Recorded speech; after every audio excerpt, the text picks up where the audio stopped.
안녕하십니까. 이슈라디오입니다. 주호민에 대한 대중의 분노가 가라앉고 있지 않습니다. 주호민이 출연한 TV 프로그램 게시판에는 주호민을 보는 게 불편하다, 그리고 주호민을 하차시키라는 글이 수없이 올라오고 있습니다. 주호민 사태에 대해 처음 접했을 때 자식만 생각하는 부모라서 담당 교사가 마음에 안 들면 그럴 수도 있지라고 생각했었습니다. 아이의 가방에 녹음기를 설치한 것도, 담당 교사를 고소한 것도 아이를 사랑하는 부모의 마음에서 그럴 수도 있다는 생각을 했었습니다. 그런데 주호민에 대해 하나둘씩 사실관계가 추가적으로 밝혀지면서 말 그대로 주호민은 까도 주호민스러운 이야기가 밝혀지고 있습니다. 지금까지 추가로 밝혀진 주호민에 대한 몇 가지 이야기를 전해드리려 합니다. 첫째, 주호민은 피해 학생의 부모와 원만히 합의했다고 했는데 사실은 그렇지 않았습니다. 담당 교사 입장문에 따르면 주호민은 피해 학생의 사과를 거부했다고 합니다. 담당 교사는 주호민 부부에게 피해 여학생 부모와 전화 통화하기를 권했으나 거부했다고 합니다. 피해 여학생의 부모는 주호민의 아들을 학교폭력 사안으로 받아들이고 강제 전학을 강력히 요구했는데 주호민 아들의 담당 교사가 적극적으로 중재하여 강제 전학 조치를 면하게 된 것입니다. 게다가 주호민 부부는 아들이 일반 학급에 들어가지 못하고 특수 학급에만 있는 것이 못마땅해서 무조건 통합 학급에서 수업을 하겠다고 하고 특수 학급에만 있어야 하는 날은 조퇴시키겠다는 주장을 했다고 합니다. 자신의 아이가 반 학생에게 피해를 입혔는데 제대로 된 사과를 하지도 않고 아이를 피해 학생이 있는 학급에 계속 보내겠다고 하는 것은 이 무슨 뻔뻔함인지 모르겠습니다. 둘째, 주호민은 담당 교사를 정신적으로 학대했습니다. 낮, 밤, 주말을 가리지 않고 교사에게 연락하여 요구사항을 전달하고 주말이나 연휴에 만나자고 시간 약속을 정해놓고 일방적으로 약속을 취소하기도 했었습니다. 다른 학부모의 주장에 따르면 주호민은 일요일도 담임에게 연락해서 만나자고 했다가 취소하고 주말이고 밤이고 할 것 없이 연락했다고 합니다. 교사에 대한 예의와 배려가 전혀 없는 주호민의 모습입니다. 주호민의 입장문을 보면 변호사 5명의 자문을 받았다고 합니다. 예상하기로는 변호사들이 주호민이 녹음해 온 것을 들어보고 사건으로 만들기 어렵다는 의견을 준 것 아닌가 싶습니다. 정상적인 사고방식을 가지고 있다면 교사가 아이를 학대한 것이 아니라 수업 진행을 하다가 목소리가 조금 높아진 것이기 때문입니다. 주호민 부부는 담당 교사를 정말 싫어했던 것 같습니다. 유무죄 여부를 떠나 일단 아동학대로 경찰에 신고하면 담당 교사는 즉시 직위 해제된다는 자문을 받았던 것 같습니다. 마음에 안 드는 담당 교사를 직위 해제시켜 교체하고 새로운 담당 교사가 오면 자기들 마음대로 조정할 수 있을 거라 생각한 것 같기도 합니다. 왜 주호민 부부는 그렇게도 특수교사를 싫어했을까요? 제 추론이긴 합니다만 아마도 특수교사는 아이가 일반 통합학급이 아닌 특수학급에서 계속 수업 받아야 한다고 판단하고 조치했기 때문이 아닌가 싶습니다. 자신의 아이가 특수학급에 가야 한다는 사실을 주호민 부부는 받아들이지 못하고 그 분노를 담당 교사에게 옮긴 것이라 보입니다. 담당 교사는 교육의 관점에서 주호민 아들을 판단했을 텐데 주호민 부부는 이를 개인적인 감정으로 받아들였고 담당 교사의 잘못을 찾아내서 교사를 교체하려 한 것 아닌가 싶습니다. 여기서 반전은 앞뒤 사정이 소문나서 아무도 그 교사 자리를 지원하려 하지 않았고 주호민이 보기에도 무죄 나올 것 같으니 자신의 아이를 다른 학교로 전학시킨 것입니다. 억울하게 직위 해제된 교사는 경제적으로도 큰 타격을 입고 정신적으로도 재판 때문에 힘든 상황입니다.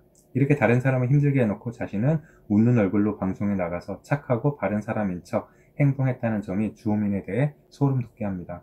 셋째, 주호민의 거짓말입니다.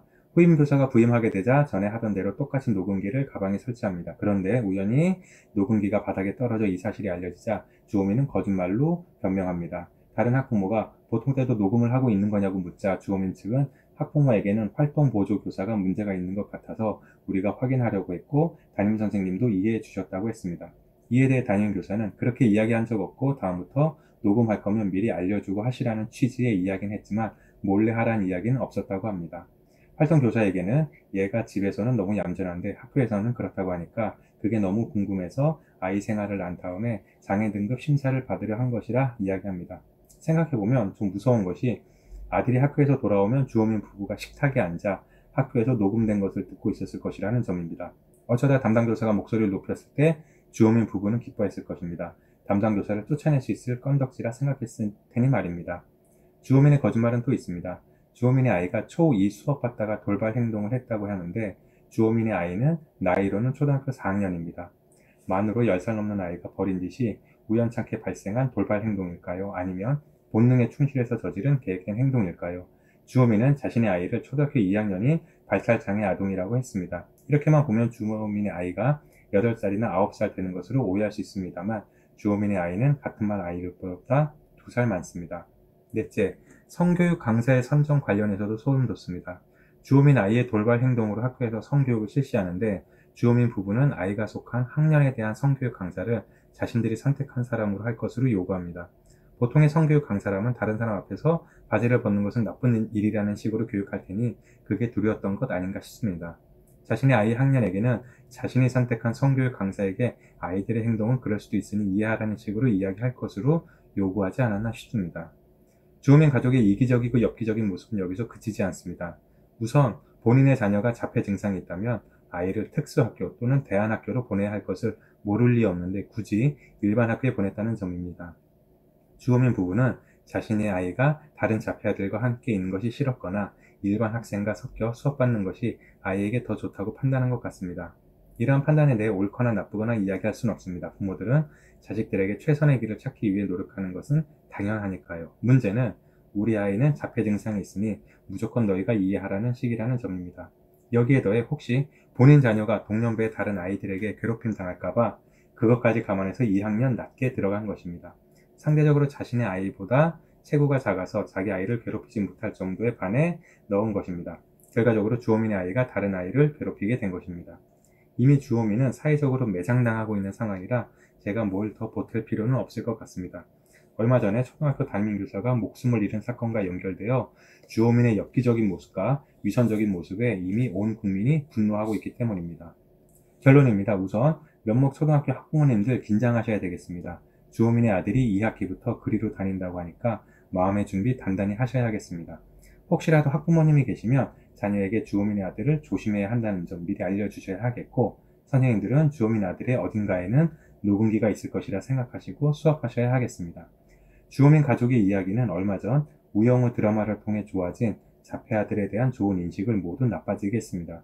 얼마 전까지 우리 사회에서 생각하는 자폐아는 무한한 가능성을 지녔지만 장애가 있는 약자이면서 다른 사람들의 배려를 통해 함께 살아갈 수 있는 존재로 여겨졌습니다만 이제 자폐아를 보면 주호민 아들의 모습을 떠올리고 그 난리치는 부모가 뒤에 있다고 생각할 것 같습니다. 웹툰 작가로서 직업적 성공을 거둔 것과 유명인으로 여러 방송에서 활동하시면서 좋은 모습을 많이 보여주셨는데 나쁜 모습은 철저히 그동안 잘 숨겨왔습니다. 이번 사건은 우연히 발생한 사건이 아니라 그동안 주호민 씨가 어떻게 살아왔는지를 한꺼번에 보여주는 일이라 보여집니다. 주호민 씨에게는 남은 선택지는 별로 없을 것 같습니다. 주변의 친한 친구들과 동료들은 이제 주호민 씨와 이야기를 나눌 때엔 녹음되고 있는 것은 아닌지 되돌아볼 것이고 단순히 주호민 씨와 친하게 지낸다는 이유로 너도 같은 부류의 인간이냐 하는 의심을 사게 될 것이니 주호민 씨의 사회생활은 순탄치는 않을 것입니다. 그럼에도 나름 다행인 것은 주호민 씨는 모아놓은 재산이 적지 않다는 점입니다. 굳이 사회생활을 하지 않아도 될 만큼 재산을 모아 놓으셨을 것이니 생계 걱정은 안 하셔도 되지 않을까 싶습니다. 저는 이민을 추천드립니다. 아무도 주호민 씨를 알아보지 않는 어느 곳이든 이민을 가셔서 모든 것을 다시 시작하시면 좋겠습니다.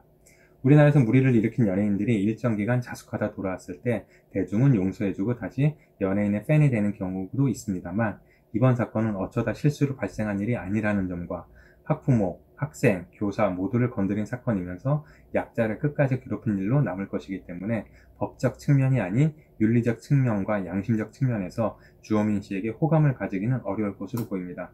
특수학급 담임교사의 말을 끝으로 마무리하겠습니다. 주호민의 아이는 호전될 가능성이 있었는데 아쉽습니다. 주호민 작가님, 지금 아들의 인생을 망치고 있는 것은 담임교사일까요? 아니면 주호민 부부일까요? 이미 그에 대한 답은 느끼고 계실 것이라 봅니다. 멀리 안 나갑니다. 누군가 주호민에 대해 댓글을 달았는데 정리가 잘 되어 있습니다. 읽어드리고 마무리하겠습니다. 이 부부는 괴상한 게 아들의 교육 자체에 전혀 관심이 없고 아들에 대한 주변 사람들에게만 관심이 있음, 아들의 행동을 교정해서 건전한 사회의 일원으로 만들고자 하는 노력은 전혀 하지 않으면서 남들이 내 아이에게 어떻게 하나 오로지 관심은 이것뿐임. 보통 장애아들의 부모들은 아이를 위해 돈이고 시간이고 노력을 상상 초월로 쏟아붓는데 이 부부는 그냥 공교육에 맡기고 지 애는 바지를 벗든 애들을 때리든 그 행동 자체에 교정은커녕 관심도 없고 맞은 애하고 그 부모의 반응이 중요함. 자, 이번엔 여기까지입니다. 감사합니다.